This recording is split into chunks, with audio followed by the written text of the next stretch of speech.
Finally ভূতপূর্ব trailer launch, দর্শকের কাছে আরো এক ধাপ এগিয়ে যাওয়া, কেমন লাগছে? খুবই ভালো লাগছে, কারণ আমরা তো ছবি করি, মানে এটা তো আর কয়েকদিনের ব্যাপার নয়। আমরা বহুদিন আগে ছবিটা করি, খাটাখাটনি করি, একসাথে কাজ করি, এবং সেটা দর্শকের অব্দি পৌঁছতে একটা বড় সময় লাগে। এবং আমাদের ছবিতে অনেক সিজি বা ভিএফএক্স এর কাজ রয়েছে, তো সেটারও একটা বড় সময় গেছে। তো আমরা আগের বছর ছবিটা শুট করেছিলাম, আলটিমেটলি এবছর এসে ছবিটা মুক্তি পেতে চলেছে। আজকে ট্রেলার বেরোলো, টিজার বেরিয়েছে। আগে টিজারে সোশ্যাল মিডিয়ায় কয়েক মিলিয়ন ভিউজ হয়েছে, তো সেটা খুবই ভালো লাগার বিষয়। এবং আলটিমেটলি ট্রেলারটা আজকে বেরোলো, আমি আশা করছি যে সেই মিলিয়ন ভালোবাসায় আবার বলি দেবে মানুষ। এবং যেটা বললে যে মিলিয়ন ভালোবাসা অলরেডি দেখেছো, দর্শকদের কাছ থেকে কোনো ফিডব্যাক, কোনো পার্সোনাল মেসেজ বা কোনো ফ্যান মেসেজ পেলে? হ্যাঁ, মানে আমি আমার সোশ্যাল মিডিয়া যত জায়গায় হ্যান্ডেল আছে সেই জায়গা থেকে একটা বাজ পেয়েছি যে লোক সবাই খুবই ইন্টারেস্টেড ছবিটা দেখার জন্য। এবং এমনিতেই 3টে গল্প বহুবার লোকে পড়েছে এবং শুনেওছে, তো গল্পটা লোকের জানা বেশিরভাগ লোকের।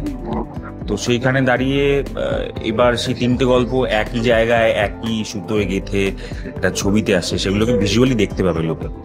তো সেটার একটা আলাদা উন্মাদনা আছে বলে আমার মনে হয় দর্শকের মধ্যে, যারা অন্তত এই গল্পটা জানে। তো সেটা নিয়ে খুবই এক্সাইটেড এবং হোপফুল যে তারা তো দেখবেনই, এবং যারা মানে গল্পটা শোনেননি বা পড়েননি, আমি আশা করব যে তারাও আসবেন, কারণ আপনাদেরও ছবিটা খুব ভালো লাগে। আমরা সাহিত্য নির্ভর গল্প, এবং পুরনো কলকাতা, পুরনো পশ্চিমবঙ্গ, তার একটা ঝলক আছে, সেই ইতিহাসের একটা ঝলক আছে। এবং যেটা বারে বারে কথা হচ্ছে যে এই ভয় পাওয়ানো ভূতের গল্প, যেটা আমরা খুব কম দেখে থাকি, হরর কমেডিটা অনেক বেশি হয়, সে জায়গা দাঁড়িয়ে তোমাদের ট্রেলার বলছে যে ভয় পাওয়াবে মানুষকে, বা তোমরা যেটা বারবার বলছো হলে গিয়ে দেখার জন্য, সেই জায়গা থেকে দাঁড়িয়ে তুমি সিনেমাটা করার সময় বা ট্রেলারটা দেখে কতটা ভয় পেলে?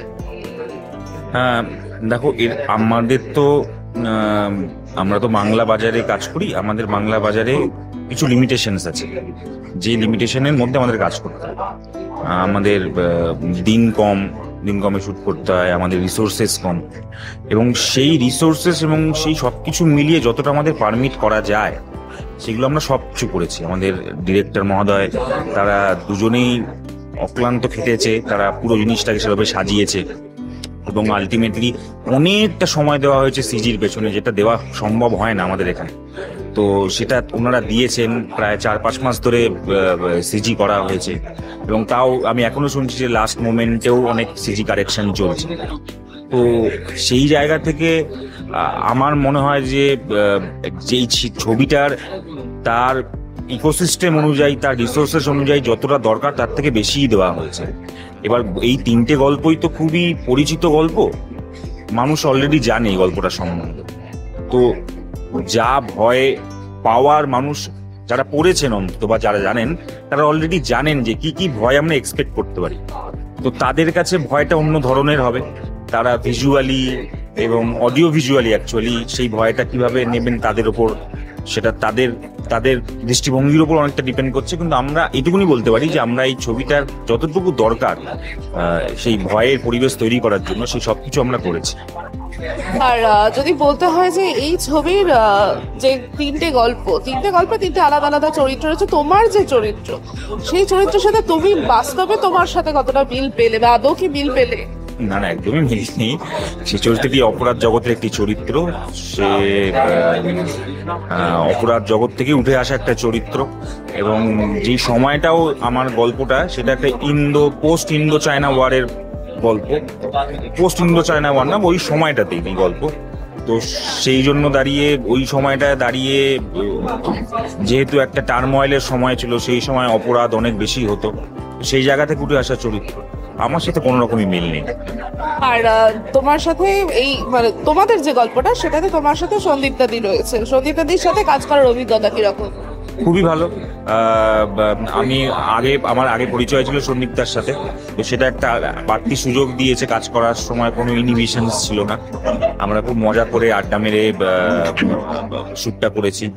এবং যেহেতু সন্দীপদা আমার মানে কাজের দিক থেকে অনেক বেশি সিনিয়র, তো সেই সিনিয়রিটিটাও সে কখনো আমাকে দেখায়নি, তো সেইটা অনেক বেশি সুবিধে হয়ে গেছে কাজ করতে গিয়ে, অনেক ফ্রিলি কাজ করা গেছে। তো it's lovely to work with her. বারবার যেটা জিজ্ঞাসা করো সন্দীপ্তাদির থেকে উত্তর পাওয়া যায়নি, সেটা হচ্ছে আসলে কি সন্দীপ্তাদি সুন্দরী ভূত? তুমি কি বলবে?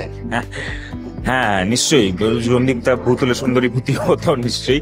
তবে ও নিজে ভয় পায় না, তবে ভয় দেখানোর ওর একটা বড় বড় আসক্তি আছে। তো আমাদের বহুবার ভয় দেখানোর চেষ্টা করেছে, আমরা ভয় পাইনি যদিও, কিন্তু কিছু কিছু মানুষকে ভয় দেখানোর চেষ্টা করছে এবং তাদেরকে ভয় দেখিয়েওছে।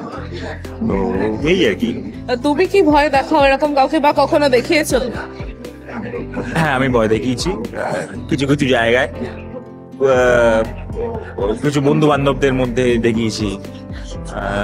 তবে কিরাপ কিছু হার্মফুল নয়, মানে মজা করার মতোই করে দেখিয়েছি আর কি। সব মিলিয়ে ট্রেলার রিলিজ করে গেছে, দর্শকদের ফিডব্যাক আস্তে আস্তে তোমরা পেতে শুরু করবে এবং 27শে জুন তোমাদের সিনেমা আসছে। সব মিলিয়ে দর্শককে কি বলবে? হ্যাঁ মানে আমাদের টিজার বেরিয়ে গেছে, আজকে ট্রেলারও বেরিয়ে গেল। আপনারা ট্রেলারটা দেখুন না দেখে থাকলে, এবং যা ভালোবাসা দিয়েছেন আগে সেই ভালোবাসা দিন। এবং আগামী 27 তারিখ আমাদের ছবিটি বেরোচ্ছে। তো এই যে ছবিটি, যেটা আমি বললাম যে আপনাদের চেনা গল্প নতুন মোড়কে দেখানো হচ্ছে, তো আপনারা প্লিজ হলে আসুন এবং হলে গিয়ে ছবিটা দেখুন।